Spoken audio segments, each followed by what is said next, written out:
GIK institute میں 4 سال۔ وقت کا دریا بھی کیسا دریا ہے، ہر دم اپنی گزرگاہیں بدلتا رہتا ہے، اور ایک بار جہاں سے گزرتا ہے وہاں یادوں کے ہیرے موتی چھوڑ جاتا ہے۔ یہ ان روشن دنوں کی بات ہے جو اب زندگی کی دھند میں یوں کھو گئے ہیں جیسے کبھی تھے ہی نہیں۔ لیکن کبھی کبھار بیٹھے بٹھائے یہ اچانک یادوں کے مڈیر پر آ بیٹھتے ہیں اور مجھے اس دنیا میں لے جاتے ہیں جہاں میں نے پہاڑوں اور فطرت کی آغوش میں زندگی کے 4 سال گزارے تھے۔ یہ سن 2000 کی بات ہے جب میں نے Ghulam Ishaq Khan institute of engineering sciences and technology میں پڑھانا شروع کیا تھا۔ اب تو راولپنڈی سے ٹوپی سوابی تک کا سفر موٹر وے کی وجہ سے مختصر اور آسان ہو گیا ہے، لیکن ان دنوں گاڑی پر شاید 2.5 گھنٹے لگتے تھے۔ حسن ابدال سے آگے جائیں تو دائیں ہاتھ لارنس پور کپڑوں کی معروف آؤٹ لیٹ ہوا کرتی تھی۔ اس سے آگے دائیں طرف سفر کرتے ہوئے ہم غازی کے ایک چھوٹے سے قصبے میں پہنچ جاتے ہیں۔ وہاں سے ایک سڑک ٹوپی کو جاتی ہے۔ راستے میں ایک چھوٹا سا گاؤں ہیملٹ آتا تھا۔ بعد میں جب بھی میں آتے جاتے اس سڑک سے گزرتا تو مجھے ہیملٹ گاؤں دیکھ کر شیکسپیئر کا معروف ڈرامہ ہیملٹ یاد آ جاتا، اور اس کے ساتھ ہی گارڈن کالج کے وہ دن جب سجاد شیخ صاحب ہمیں ہیملٹ پڑھایا کرتے تھے۔ تنگ سی سڑک پر ڈرائیو کرتے ہوئے ہم ٹوپی پہنچ جاتے ہیں، جہاں سے دائیں طرف GIK کے انسٹیٹیوٹ کا نشان نظر آتا ہے، اور پھر ذرا آگے انسٹیٹیوٹ کی بیرونی دیوار شروع ہو جاتی ہے۔ مین گیٹ سے اندر داخل ہوں تو یوں لگتا ہے کہ ہم ایک نئی دنیا میں آ گئے ہیں۔ خوبصورت طرز تعمیر کی سفید دودھیا عمارتیں، مین گیٹ کے قریب ایک بلند و بالا ٹاور، اور سامنے ہال کی عمارت کے اوپر سفید رنگ کا خوبصورت گنبد۔ مجھے اچھی طرح یاد ہے وہ رمضان کا مہینہ تھا اور سردیوں کا موسم جب میں نے انسٹیٹیوٹ جوائن کیا۔ ابتدائی دنوں میں ہم گیسٹ ہاؤس میں رہے اور پھر فیکلٹی کالونی میں منتقل ہو گئے، جہاں ہمارے گھر کا نمبر C15 تھا۔ یہ گھر ایک کارنر پہ تھا اور اس کے ساتھ 2 سڑکیں ملتی تھیں۔ GIK انسٹیٹیوٹ مختلف اطراف سے پہاڑوں میں گھرا ہوا تھا۔ اس کا کل رقبہ 400 ایکڑ سے زیادہ تھا۔ یہ انسٹیٹیوٹ پاکستان کے سابق صدر غلام اسحاق خان کے ذہن رسا کا نتیجہ تھا۔ اس پروجیکٹ کا ذمہ معروف ایٹمی سائنسدان عبدالقدیر خان کو دیا گیا۔ عبدالقدیر خان نے سارے کیمپس کی تعمیر کی خود نگرانی کی۔ سخت گرمیوں اور لو کے تھپیڑوں میں عبدالقدیر خان نے محنت اور محبت سے اس خواب کو تعبیر میں بدل ڈالا۔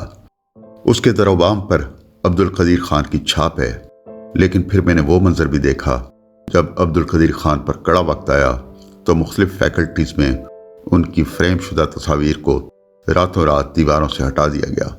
قومی ہیرو ایک ہی رات میں نامطلوب شخص بن گیا۔ غلام اسحاق خان انسٹیٹیوٹ کے قیام کا آرڈیننس مارچ 1993 میں جاری ہوا، اور BS کے 4 سالہ پروگرام میں پہلا بیچ اکتوبر 1993 میں آیا۔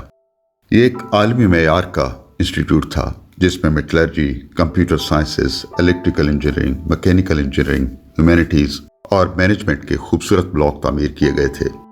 فیکلٹی اور سٹاف کے لیے گھر تعمیر کیے گئے اور پہاڑ کی چوٹی پر فیکلٹی کلب کی خوبصورت عمارت بنائی گئی۔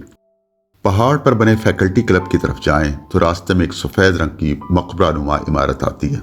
کہتے ہیں یہ جگہ غلام اسحاق خان صاحب کی انسٹیٹیوٹ سے گہری وابستگی کو پیش نظر رکھتے ہوئے ان کی قبر کے لیے مختص کی گئی تھی، لیکن انہوں نے اس شان و شوکت والے مقبرے کے بجائے اپنے گاؤں کے قبرستان میں دفن ہونا پسند کیا۔ میرے ہمراہیوں میں محبوب صاحب تھے جو علی گڑھ سے فارغ التحصیل اور باغ و بہار شخصیت تھے۔ اس کے علاوہ بھٹی صاحب تھے جن میں ایک بے قرار روح تھی۔ ان کی فیملی کراچی میں تھی، لیکن انہوں نے مقامی طور پر بھی ایک شادی کر رکھی تھی، اور ہمیں سختی سے تاکید تھی کہ اس کا کسی کو پتہ نہ چلے۔ ریسرچ اسسٹنٹس کے طور پر اجمل اور زبیر تھے، دونوں ذہین اور متحرک نوجوان تھے۔ فیکلٹی کی رہنمائی کی ذمہ داری مجھے دی گئی۔ اتنے اچھے رفقا کے ساتھ کام کرنا ایک خوشگوار تجربہ تھا۔ اس زمانے میں انجینئر الہی بخش سومرو انسٹیٹیوٹ کے ریکٹر تھے۔ GIK کے انسٹیٹیوٹ میں پاکستان کے مختلف حصوں سے طالب علموں کی نمائندگی تھی۔ انسٹیٹیوٹ میں داخلے کے لیے سخت مقابلہ ہوتا تھا۔ ہزاروں کی تعداد میں امیدوار اپلائی کرتے۔ کراچی، لاہور، ملتان، پشاور کوئٹہ اور اسلام آباد میں امتحان کے مراکز بنتے تھے۔ ہزاروں امیدواروں میں سے صرف 150 کے لگ بھگ منتخب ہوتے۔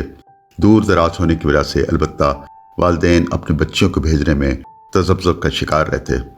کچھ عرصے بعد ہی الہی بخش سومرو کی جگہ ڈاکٹر نصیر خان، جو یہیں پرو ریکٹر تھے، ریکٹر کے عہدے پر فائز ہو گئے۔ فیکلٹی کے ساتھ ان کا رویہ دوستی کا تھا۔ بعد میں وہ بہاؤالدین زکریا یونیورسٹی کے وائس چانسلر مقرر ہوئے۔ وہ ملتان سے اسلام آباد آنے والے اس طیارے میں سفر کر رہے تھے جو 10 جولائی 2006 کو ملتان ایئرپورٹ سے ٹیک آف کے بعد دھماکے سے پھٹ گیا تھا۔